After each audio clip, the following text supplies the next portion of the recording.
อ้าวมาแล้วไผ่แหนวโอ้สี่เก๋อ เอามือนี่นี่เขามาอันน่ะ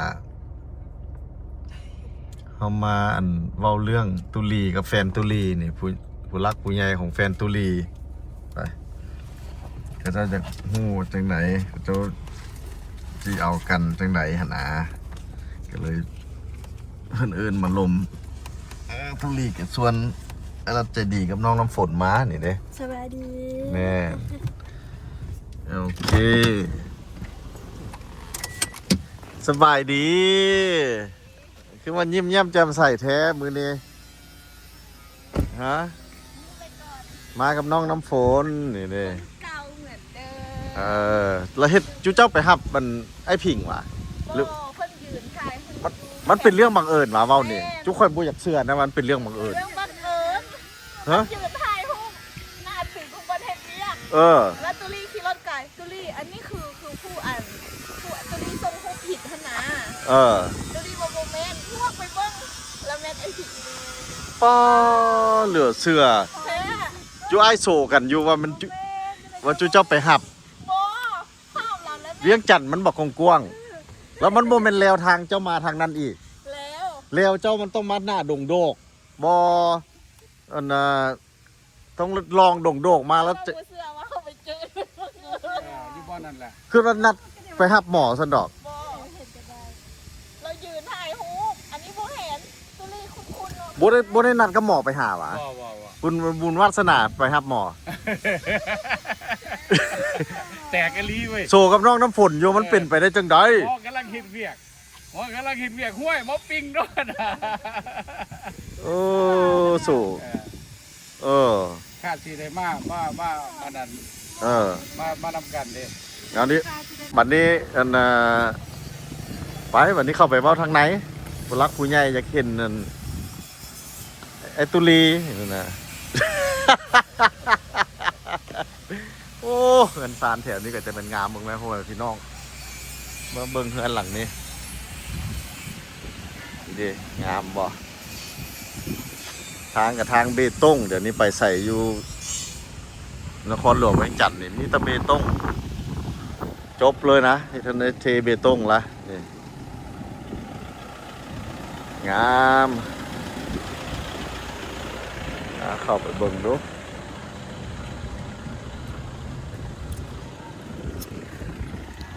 ตึ๊บบายดีพักกันเห็นอย่างน้อโอ้เห็นเองจอดเองประหยัดเงินเก่งหลายบายดีโอ้ข้างหลายอ้าว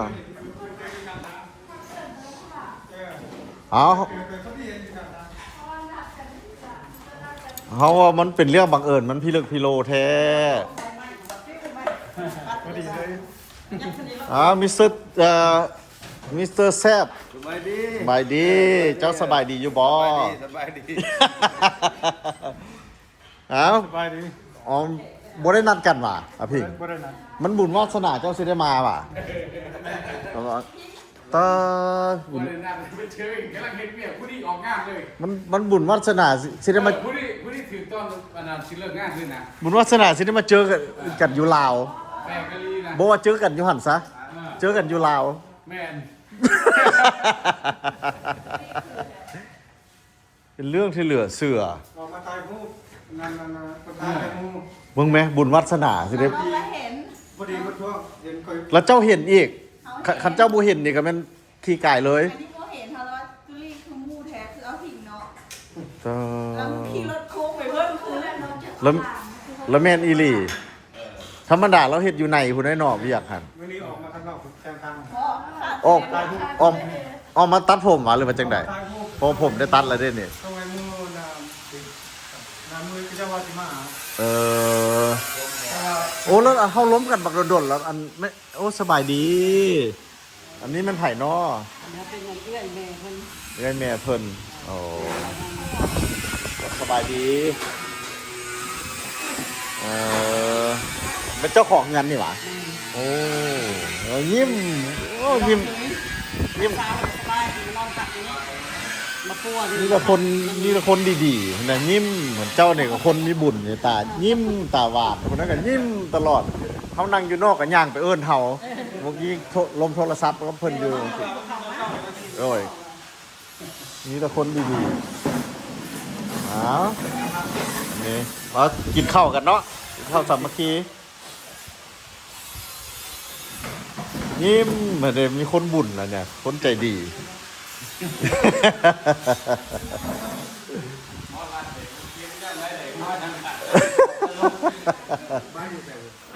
บ้านปากข้างเขา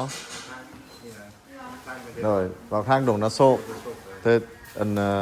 โอ้ผู้นั้นเพิ่นเป็นเจ้าของเฮือนเจ้าเด้อยู่พุนโฮงพุ่นเอ้าอยู่พุนโฮงพุ่นว่ะเมืองพุนโฮงเดี๋ยวก่อนบงแม่นเห็นเจ้าอยู่วังเวียงพุ่นว่ะ แม่แม่ เราเห็นแม่นบ่ นี่ เห็นอยู่วังเวียงมือนะครับไปมือนะเห็นเด้อเจ้าก็ชื่อข่อยอยู่ว่ะแล้วคมรอคมอย่างคือเก่ามือนั้นบ่รอกันเก่าโอ้พี่กัว ดีใจไปเลยมันออกมาเล่นไม่ใช่ลูกชาย ลูกชายได้เมียแล้วก็เฮ็ดทานนั่นเนาะเดี๋ยวเขาก็วางมือแล้วไปเลาะเที่ยวแบบนี้ เมียก็สบายแล้วน้องคนมาหนา อ้าว มาเบิ่งแย่งเมียเด้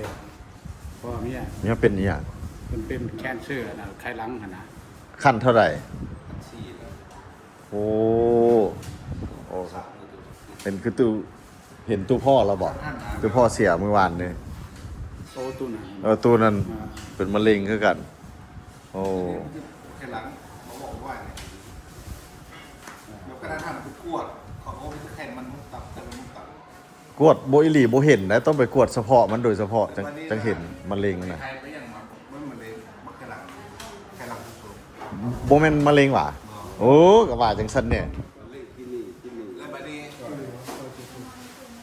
การทำเนาะเขาทำคนไทย อยู่ห้องหมอใดเดี๋ยวนี้ ออกแล้วเกี่ยวไปเดียว เออ ตอนนี้เป็นห้องอยู่ที่นี่ อ๋อส่งเสาไวๆซะสันนะโอ้ ซึ่งกับวันนี้เราเป็นบ้าน โอ้เรื่องของเรื่องเนาะแล้ววันนี้มันเพื่อนไผ่มันไผ่สันอันนี้ เงินจะไทยเงินไอ้เอ้ยเมีย เอื้อยเมียโอ้เอื้อยเมียผู้วังกี้เป็นเอื้อยเมียว่ะ ผู้ดี11เมียกันผู้ดี12 ป้าติโท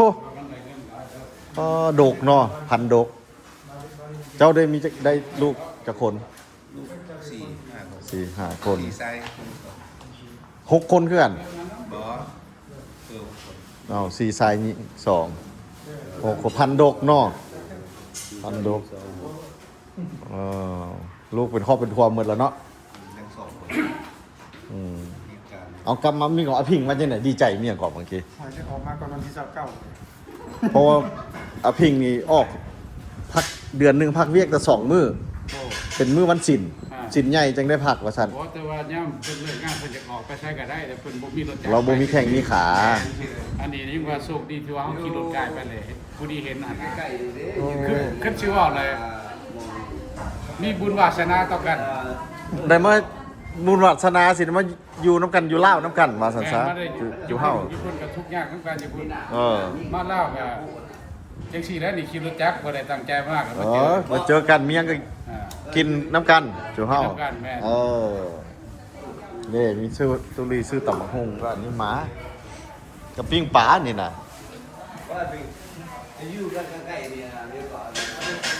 นี่จุนี้มีถือว่าโบได้นัดกันว่าซันตุลีแบบเป็นบุญวาสนาปะพิงสิได้มา แม่น มางาน มื้อสำคัญ มหาตุลีตาเป็นเรื่องที่ แปลกเนาะ เรื่องที่แปลกบุญวาสนานำมาพัวพันหากัน แม่น อยู่อเมริกาก็มาเจอกัน แม่นคือแบบมีแนวเล่นนึงภาพไปเจอ มาลาวกันยังมาหากันอีกคือเก่าอยู่บัดนี้ผมมาเจอ ไปทางใดกัน ก็สิว่า ต้องได้กลับมาหา ก็ว่า3 คนจุเฮาก็อยู่พุ่นก็ แย่ ก็พัวพันมาพี่คือเก่าอีก แม่น วาสนา แต่วันผลกำไรแล้วเฮาได้อีกผู้หนึงมาอีกได้ ปีใด มาได้มิสเตอร์แซบได้บ่เคยฮู้จักมิสเตอร์แซบเด้เรามาฮู้อยู่ลาวพี่อีกบัดนี้เอาเป็นฮักเป็นแพงกันเฮาบัดนี้บ่ทิ่มบ่ปากัน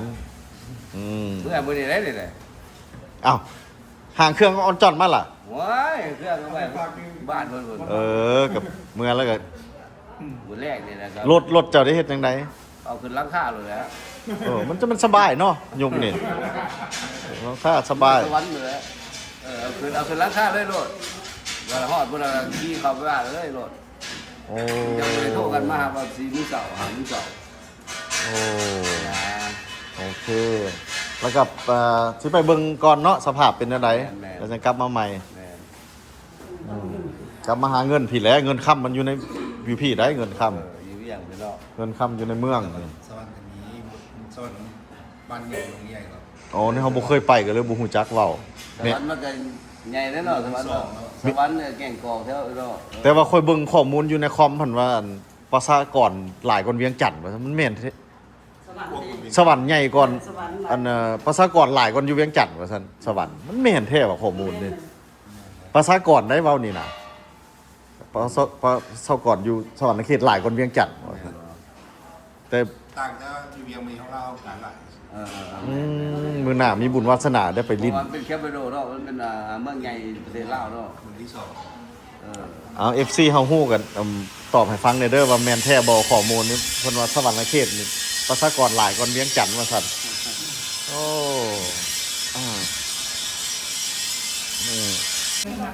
ชื่อนั่นชื่อนี่แหละมันมักเงาะมักทุเรียนเพิ่นมักกินแค่ราคา12ผู้สาวแม่ค้าเท่านั้นผู้จักเบิด โอ้ ชื่อบ่เงาะได้ครับ มะม่วงก็เป็นแต่แซ่บนะนะ น้ำกินหนักอื่นต้องถึงหน้านี้พี่น้องเลยตรงนี้ โอ้ เอาแล้วก็เป็นยังตอนนี้จะวันที่เช้าเนาะเดี๋ยวว่าอะไรวันที่19เลย วันที่19 วันที่18เหรอ มันลุดลงมา18จังว่าจังได๋เอาไปบอกจัก อ๋อ แต่ตุ๊กแกโกงไม่กิน แบบโทรมาบ้านเลยได้ก่อนล่ะ เอาหอมกระบอกเมื่อวานนี่ เอาละเจ้เลย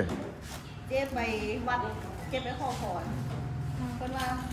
คนเจ๊ออกมาจากวัดแล้วเจ๊สิโทรหา วัดอยู่ใส่ วัดเอียงบ่ วันน้องมาละ อยู่ลาวนี่หว่าอยู่เวียงจันทน์เนี่ยหว่า กินต้มเลยนะ อ๋อ จะไปเอาท่าเสื้อผ้ากันเลย อืม นี่แหละครอบครัวน่ะมีแต่จังซี่หมู่คู่แล้วหันอยู่อเมริกาเด้อ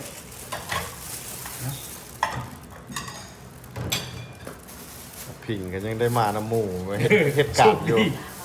อันนี้บ่ได้ฮู้ได้นี่ว่าสิได้มาเนี่ยขี่รถจักรมาไปเจออยู่กลางทาง ออกมาถ่ายรูปว่าซั่นแท้ คาดสิได้มานำ พอดีกำลังสิเลิกเวียกกันบ่พิง เลิกแล้ว เลิกแล้วเพิ่นออกมาถ่ายรูป ที่มานาทีแล้วก็ย่างออกมาถ่ายรูป โอ้ย่างออกมาถ่ายรูปก็เจอโลดแบบว่าอาพิงกับอาพิงเจอกัน อาพิงก็อาพิงได้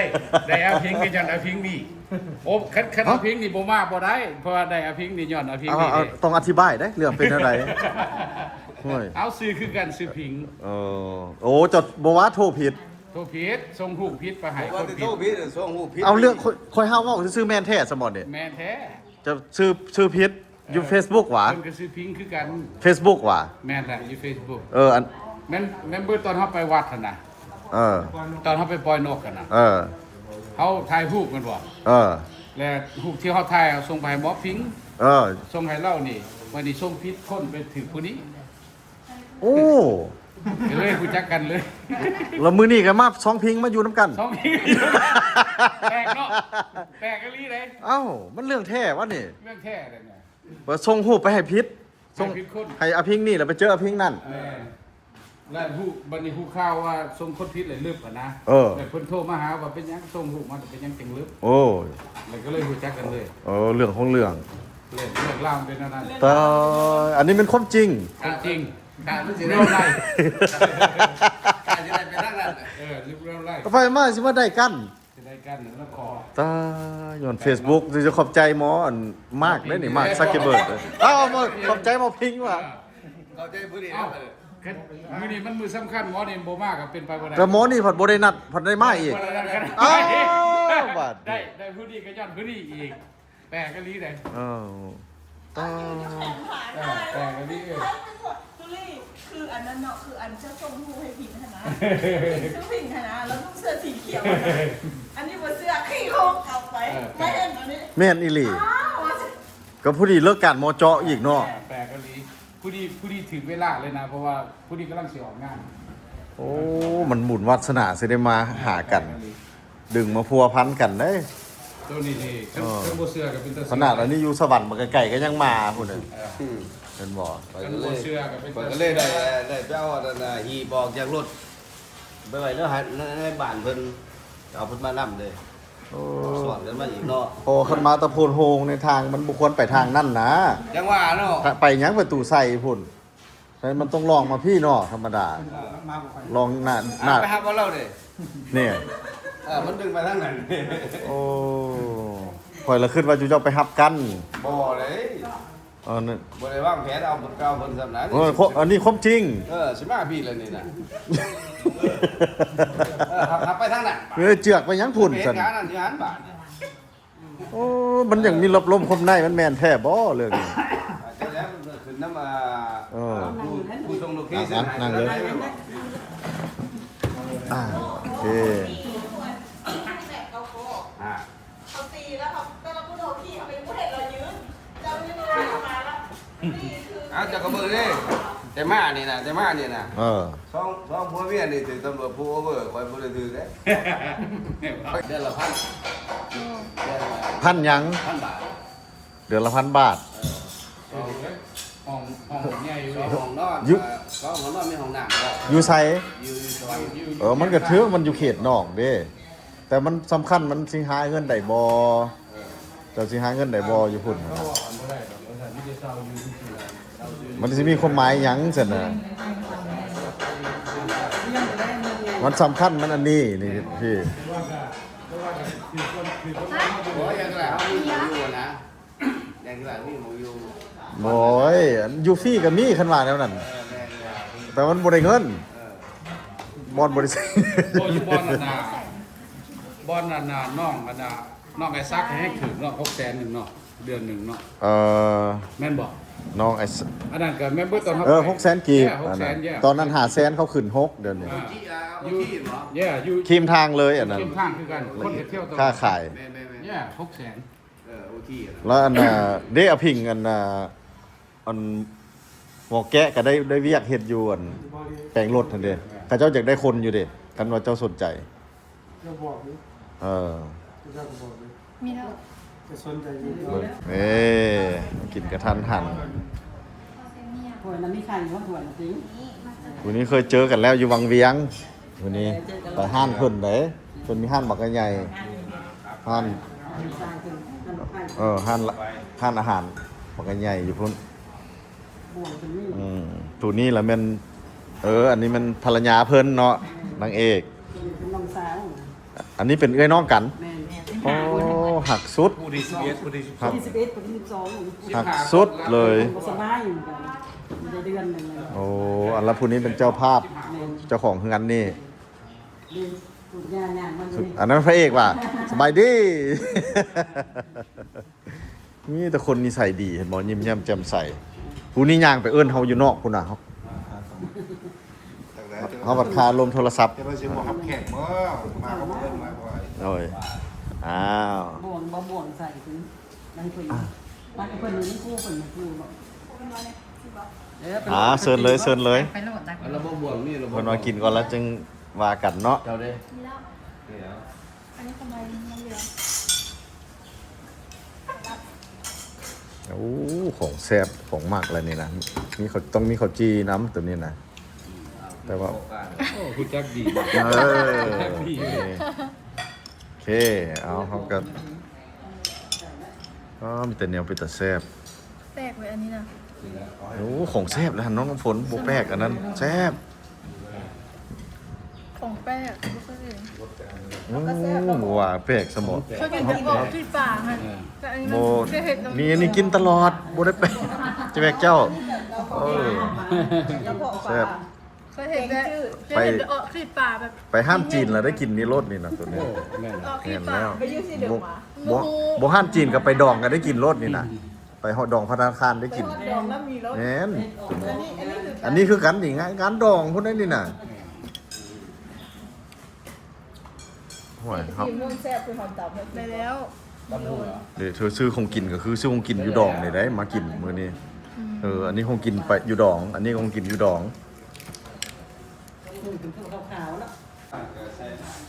เพิ่นล้มกันเรียบร้อยแล้วตุลีเว้าเรื่องเอาเมีย เรียบร้อยกินข้าวก็แซ่บหลายบัดนี้สิได้พากันกลับได้อบัดนี้นะจะมันได้ตุลี มาน้ำ มันพ่อแม่เมียจะเป็นโอ้ยหาดีฉันนี่ยากละตุลีเอ้ยโชคดีเจ้าน่ะ โอเคเอาตอนนี้ต่อไปก็ตั้งต้นชีวิตใหม่แบบนี้นะสู้ ขอบใจหลาย ๆไอ้กับอยู่ข้างๆเบิ่งอยู่นี่อย่างซอยไอ้กับซอยได้ไอ้กับซอยโอเคไปสนะ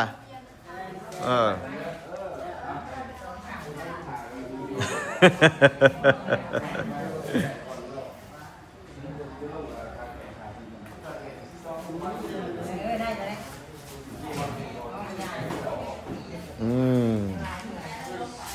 ไ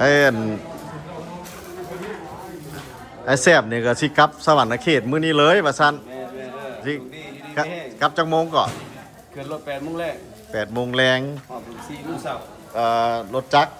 รถจับขึ้นหลังคา ขึ้นหลังคาจะเป็นสบายเนาะ แม่น โอ้อันเจ้าวางแผนนี่สิขึ้นไปนอนแล้วก็ตื่นเช้ามาแล้วก็ฮอดพุ่นโลด แม่นแม่นแม่น บ่แม่นเราหน่วยวางแผนเรา แม่น ขึ้น8 โมงไปฮอดพุ่นมื้อเช้า ตอนเช้าเลย4 โมงเช้า 4 โมงเช้า 4 โมงเช้าขี่รถเข้าไปบ้านเลยบัดนี้ โอ้ เดี๋ยวบ่ได้โทรพี่โทรอ้ายโทรน้องมาเอา โอ้ ขี่รถเข้าไปเองรถ โอเค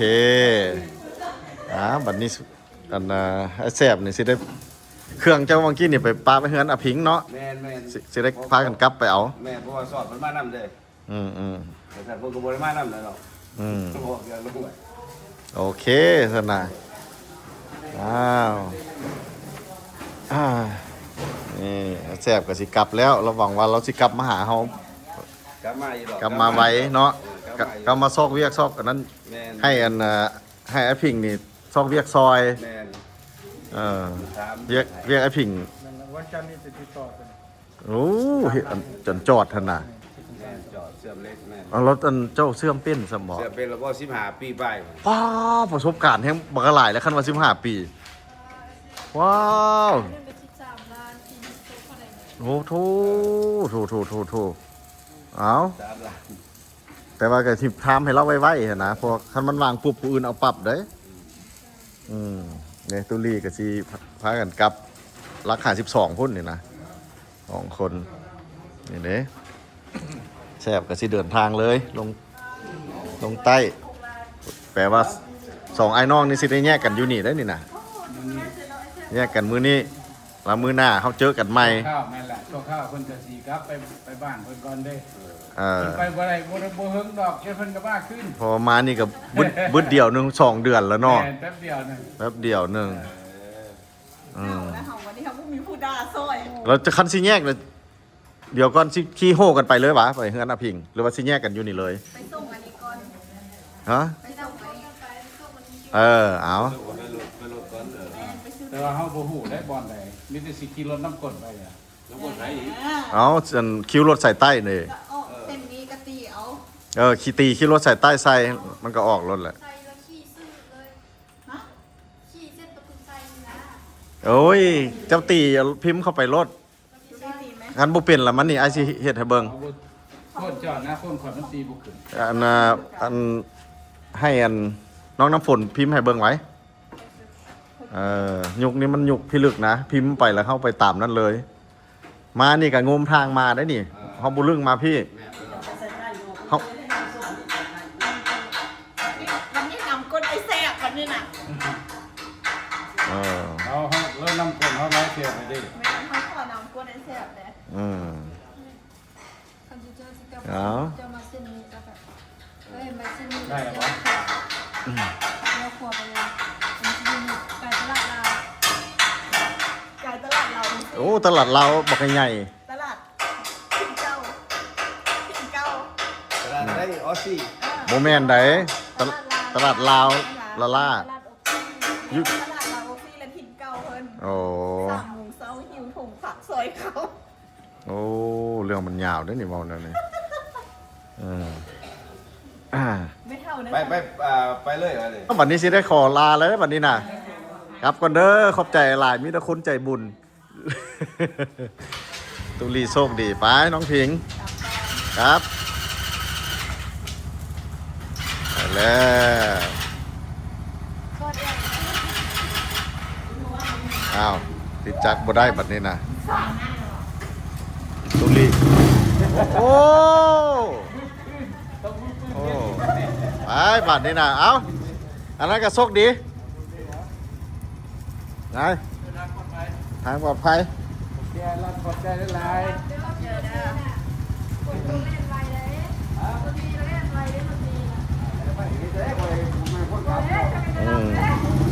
ไปแล้ว ไปดูเขากับกลับเพื่อกันขอจบวิดีโอเขาก่อนเจอกันไหมพี่โดนบาย